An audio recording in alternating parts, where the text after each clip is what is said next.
E o Jornal do Meio-Dia segue com a rodada de entrevistas com os candidatos à Prefeitura de Várzea Grande. E hoje a gente recebe aqui a candidata Leliane Borges, do PT.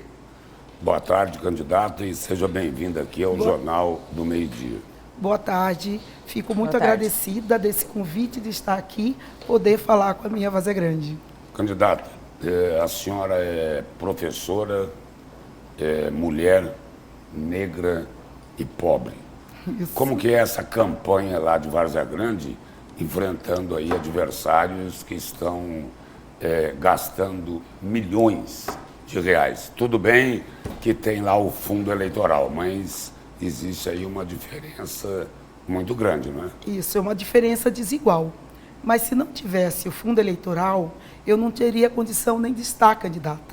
A gente depende, principalmente nós que viemos do povo, que não temos esse arcabouço financeiro do fundo eleitoral. A senhora recebeu quanto de fundo eleitoral? Primeiramente, eu recebi uma parcela de 52 mil e era para ser 2 parcelas de 104 mil total. Aí eu chamei a presidente do nosso partido e dizendo que isso era irreal, que precisava do suporte, que não tem nem para mídia de televisão eu ia conseguir ter, eu ia ficar na tarja azul. Mas aí a Greife Hoffmann, nossa presidente, veio aqui e demandou mais 2 parcelas de 100 mil. Mesmo assim, quando você soma esse valor, ele é irrisório para entre as outras campanhas. Total aí 300 mil, é isso? Dá 352 mil, uma fração assim. Quase 400, eu gosto de falar assim, quase 400, para você ficar mais contente. É muito discrepante, tendo em vista que a federação tem um dos maiores orçamentos, se não me engano, é quase algo em torno de 700 milhões, não é, Lúcio? Próximo disso. Bom, candidata, agora vamos passar a um assunto que é muito sensível aos varzagrandenses. Inclusive, estávamos conversando que a senhora também vivencia o problema crônico da falta de água no Jardim Marajoara, onde a senhora reside, há 11 dias sem água.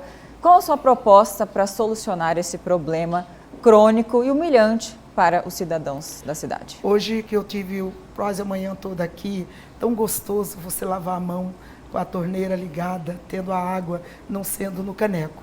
Mas eu vejo solução. Eu sempre falo, eu penso, a crise da água de Várzea Grande, ela é construída. Na sua casa só lava a mão de canequinha, então, é isso? E toma banho, imagina esse corpo todinho ter que tomar banho de caneco. Às vezes que a gente consegue de chuveiro, mas eu tenho chuveiro, só não chega a água até ele. Então, eu falo que Várzea Grande, ele tem uma construção da crise, porque a hora que você olha, nós estamos à margem direita do rio Cuiabá, mais de 70 quilômetros de margem de rio, que nós poderíamos ter água na casa a toda a hora. Só que eu penso que eu tenho que ter, enquanto prefeita, 3 medidas. A curto, a médio e longo prazo, para resolver o problema da água. Quais eu tenho que captar essa água e tenho o rio Cuiabá para fazer essa captação. Mas eu tenho que, já paralelamente, aumentar a ETA, ampliar, para me armazenar uma maior quantidade de água. Porque nós já estamos também com indício de poluição da água do rio Cuiabá. Então, o tratamento tem que ser feito e depois a distribuição, para fazer chegar água na casa das pessoas. O prefeito Murilo Domingos, que passou, saudoso, porque ele já se foi, ele tinha no projeto dele uma ETA que poderia ser construída na região do Ouro Verde. E lá poderia descer por declividade. Era mais fácil para chegar. Mas quando eu penso na água, eu não posso pensar só nesse momento. Se todo mundo tirar as cidades em torno que margeiam o rio Cuiabá, tirar a água, vai exaurir. Mas o problema vai além disso, né, candidata? Porque o atual prefeito inaugurou 3 ETAs a mais, se não me engano, existem 6 em Várzea Grande e o problema não foi resolvido. E não vai, se eles continuarem nessa velocidade. A tubulação é muito antiga, muitos outros problemas que Isso. E um crescimento. Não tem nem perspectiva, né? Você vê, o crescimento de Várzea Grande era para atingir em 2025, ele atingiu já em 2007. Então, ninguém faz o estudo do crescimento populacional, senão qualquer medida tomada, quando for efetivada, vai ser insuficiente. Então, nós precisamos ter um estudo paralelo. Crescimento e programar para 10 anos, visto que as obras em Várzea Grande, todas que eles fazem é para além de 10 anos, nunca dentro do mandato. Agora, candidato, o problema da água lá em Várzea Grande, todo mundo sabe, não vai ser resolvida construindo 5, 6, 10 estações de tratamento enquanto não trocar a canalização embaixo da terra que está podre, esfarelando. Aí surge outro problema. A prefeitura não tem dinheiro para fazer isso. O caminho é fazer a concessão, privatizar. Só que aí tem um outro problema, né? Aí o seu partido, o PT, pensa igual o atual prefeito. Não quer privatizar. Então, eu não sou a favor da privatização. É possível buscar... E nem a favor da torneira seca. Nem, de hipótese nenhuma. Qual a solução? Mas é possível você, ao construir ETAs novas, com nova distribuição, porque a encanação de Várzea Grande, antiga, não se preocuparam em mudar ao longo do tempo. Por isso que eu falei que sempre o processo de movimentação de levar água para as torneiras é pelo bairro. Nas construções, distribuição nova, porque a gente tem que rasgar a malha asfáltica da região central, que está toda podre, que a gente fala a encanação, e eu já fiz com meus alunos, testamos a água no DAI, o tratamento é feito correto, mas a água, quando você vai testar nos pontos da cidade, a água já é contaminada. Então, eu preciso fazer isso. É a curto prazo? Não, gente. Está tendo vazamento lá, não está? Está tendo muitos vazamentos. E sabe por quê? Porque a canalização não aguenta a pressão da água. Só isso. Por isso tem que mudar a canalização. E não tem dinheiro para isso. Não e aí precisa privatizar, mas não querem privatizar. Quando a gente fala de dinheiro, Várzea Grande tem uma renda per capita para cada pessoa de Mamana Caducando de mais de 34 mil. Para você ver que existe uma disparidade, mas a renda per capita, Várzea Grande arrecada e tem como arrecadar mais para poder investir em saneamento básico e distribuição de água. Mas precisa vontade política. Uma hora tem que começar. Não pode ficar a cada 4 anos, vamos resolver o problema da água, que a gente já está chateado. Candidato, a senhora é professora, certo? E existe uma reivindicação constante dos profissionais de educação, técnicos especialmente, por recomposição salarial em Várzea Grande. O prefeito diz que muitas vezes não tem recursos para isso, diz que a situação não é tão grave, que inaugurou escolas, se formou muitas outras. Por isso gostaria de saber da senhora, qual que é a realidade da educação lá em Várzea Grande, que muito se diz que os profissionais por lá recebem um dos piores salários de todo o estado, embora a cidade seja a terceira em termos de até economia, certo? Agora nós estamos a quarta em questão de economia. A quarta. Mas o salário, a valorização dos profissionais, ela não existe. Eu não posso falar em qualidade de educação se não valorizar as pessoas que trabalham na educação. Os funcionários, a maioria recebe menos de um salário mínimo. Para poder fechar a conta no final do mês, por causa da Constituição, tem que complementar. Professor não recebe piso, professor não recebe hora-atividade. A disparidade do professor em regime de contrato, ele faz a hora-atividade, mas ele não recebe por ela. Por isso que eu digo que em Várzea Grande ainda nós temos o trabalho escravo. Se eu trabalho e não recebo nada por essa parcela do meu trabalho, é trabalho escravo. Então a gente precisa corrigir. Recurso. A pasta que tem mais recurso é a pasta da educação. Nós chegamos a quase a cifra de 400 milhões para estar trabalhando a pasta da educação. Mas não há valorização. Nós temos mais de 70% de pessoas em regime de contrato. E precisamos saber se esse contrato estão atendendo exclusivamente à educação. Então a senhora faria concurso? Concurso. De imediato, mas com formação para os profissionais, que tanto estão na pasta, mas precisam de formação para poder alcançar esse concurso. Que às vezes fazem um concurso que não é para a realidade do profissional. Fizeram um concurso de pedagogia para o professor docente, onde tinha expressão algébrica, fracionária, que ele não vai aplicar em momento nenhum em sala de aula, não é da competência do pedagogo, porque ele não passa por essa formação. Para o matemático, sim, mas para o pedagogo, não. Candidata, a Camila lembrou agora há pouco aqui que a senhora reside no Jardim Marajoara, periferia, não é? A pergunta é a seguinte: como anda a periferia de Várzea Grande? A gente já sabe que água não tem, mas tem asfalto, tem coleta de lixo, tem creche, tem assistência social lá, tem tudo isso ou não? Nós, no Marajoara, nós temos uma creche que não atende à demanda. Nós temos parte do bairro asfaltado, Pele de Ovo, sem nenhuma rede de esgoto. É um asfalto que tem que ser arrancado para poder fazer a tubulação.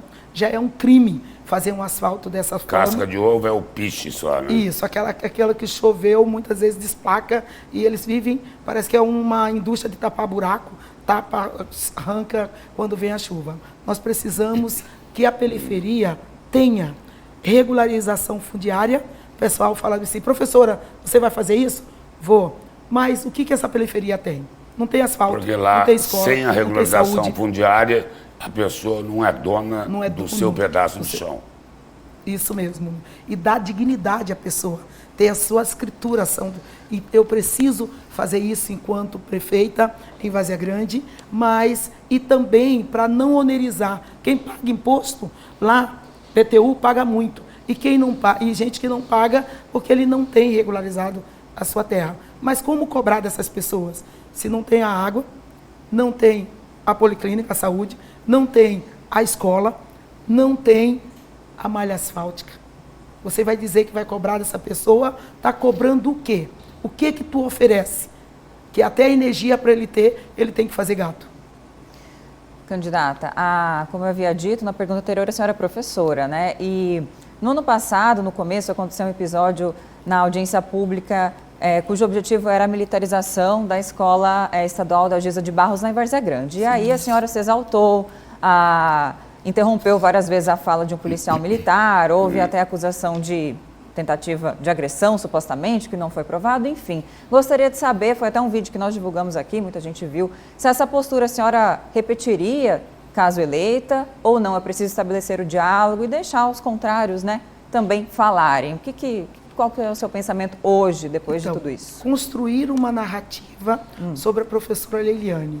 Eu não, em momento nenhum, tentei agredir o tenente-coronel. Eu tentei dividir a fala com ele, porque a senhora o interrompeu. Quebrar o rito da audiência.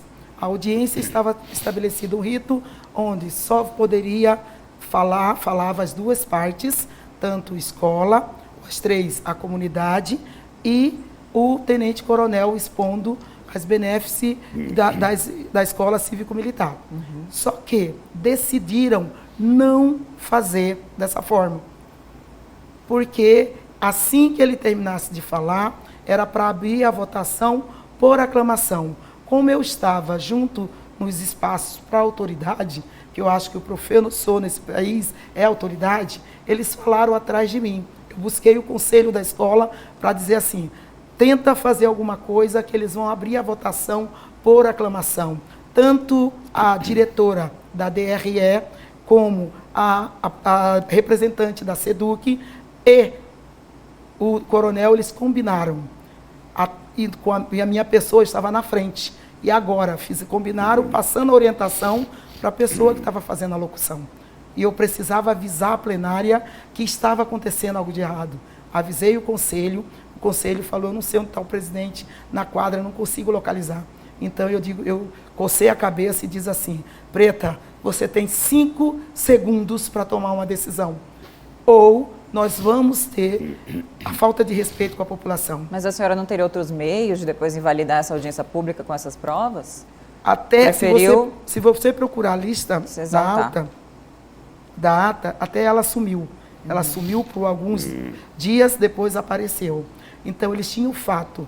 Era tão fato que a decisão da população não fazia diferença. Você pode passar na escola que ela é pintada com azul petróleo, não com azul da nossa bandeira. Eles tinham dado como fato.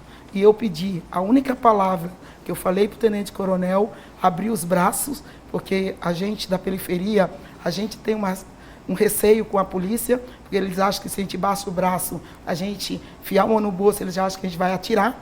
Então eu abri os braços, eu não sei por quem, o inconsciente, e falei assim. E se for negro, pior ainda, né? Não concordamos, não concordamos. Eu repeti uma mesma palavra, porque eu sabia, toda vez que uma mulher negra tenta falar, eles vão chamar de barraqueira, eles vão chamar como algum assessor de deputado falou.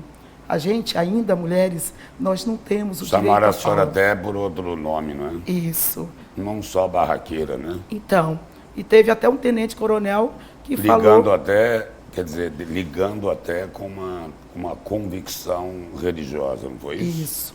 Então, eles me chamaram de barraqueira, macumbeira e outras coisas. Não, gente. Nós não somos barraqueira, não estamos de TPM, nós temos direito à fala como todos. E o tenente-coronel, ele disse, quando ele chegou para mim, eu que fui inocente, sei lá, ele chegou do meu lado com o celular e falou bem assim, aqui você não fala. Aí eu, oi? Não entendi nada, entendeu? Eu achei que eu não tinha entendido. E ele deu a resposta. Candidato, nós vivemos num dos estados mais bolsonaristas do país. Lá em Várzea Grande, por conta dessa polarização, a senhora está renegando ou pretende renegar o seu partido? Não, eu não renego o meu partido, em hipótese nenhuma. E eu pergunto isso pelo seguinte, tem candidato por aí se vangloriando, né, de que vai ter voto de bolsonarista. É por aí? Bolsonarista vota em petista e o petista vota no bolsonarista? Primeiro, gente, Explica pra gente aí. construiu uma narrativa que as pessoas trabalhadoras que estão cansadas da violência, o meu município, em 10 anos, 1/3 da população sofreu a violência. E construíram a narrativa que bandido bom é bandido morto. Mas quem é este bandido? É quem não compra o remédio para estar nos postos de saúde, para entregar às pessoas, para medicar, quem não contrata médico para que atenda a população, ou é eu, meu filho, que estava andando do meu lado com capuz, porque estava com febre, indo até a UPA, e uma senhora passa junto com o filho, esconde, esconde, esconde. Cuidado, cuidado, cuidado. Ela julgou meu filho como bandido. Por quê? A narrativa é que nós, pobres da periferia, nós somos bandidos. E a maioria desses que são julgados são negros. Você viu o que aconteceu comigo? Eu só tentei falar, alertar. Me transformaram em um monstro, como se eu fosse uma pessoa mal educada. Mas como o tempo nosso está acabando, nessa polarização aí, qual é a opinião da senhora? Minha opinião que nós temos uma oligarquia em Várzea Grande que eu respeito, porque na época de sua gestão, aquela política que eles faziam era de país de Arapoque a Chuí, uma política exploratória. Hoje, nós estamos com uma política diferente, que nós já pautamos no desenvolvimento econômico e Então, social. a senhora não concorda com a postura, por exemplo, do seu correligionário, Lúdio Cabral, aqui, que na propaganda eleitoral, inclusive, ele diz que quem é bolsonarista poderia votar no Lúdio, por exemplo. No caso de... A senhora concorda ou não? Eu não concordo com essa postura? Porque, com a postura, porque o bolsonarismo foi criado no psique das pessoas. As pessoas, tem gente que se posiciona, mas ele não é racista, ele não é misógino. São pessoas que ajudam os outros. Rotular de todo jeito é perigoso, né? As pessoas de bolsonaristas. Ambos espectros. As pessoas evangélicas. Onde já se viu quem segue a Cristo ser bolsonarista? Não é. Quando as pessoas vão julgando os evangélicos, eu não permito que você fale das religiões nenhuma. Candidata, a senhora tem agora 1 minuto e 10 segundos para as suas considerações finais e para pedir o voto. Então, eu queria que o silêncio imposto pelo opressor se torne em liberdade, em um grito de liberdade, dia 6 de outubro, vote na professora Leiliane pela liberdade, pelo direito, os direitos sociais e o direito econômico, pelo apoio aos comerciantes, que tem muito respeito desta professora, porque são eles que empregam a maioria dos pais dos meus alunos. Portanto, e não tem subsídio, não tem ajuda nenhuma. Peço o seu voto pela uma Várzea Grande diferente, uma política de inclusão a todos, centro, bairro, periferia, ribeirinhos, indígena e imigrantes. Com mais água.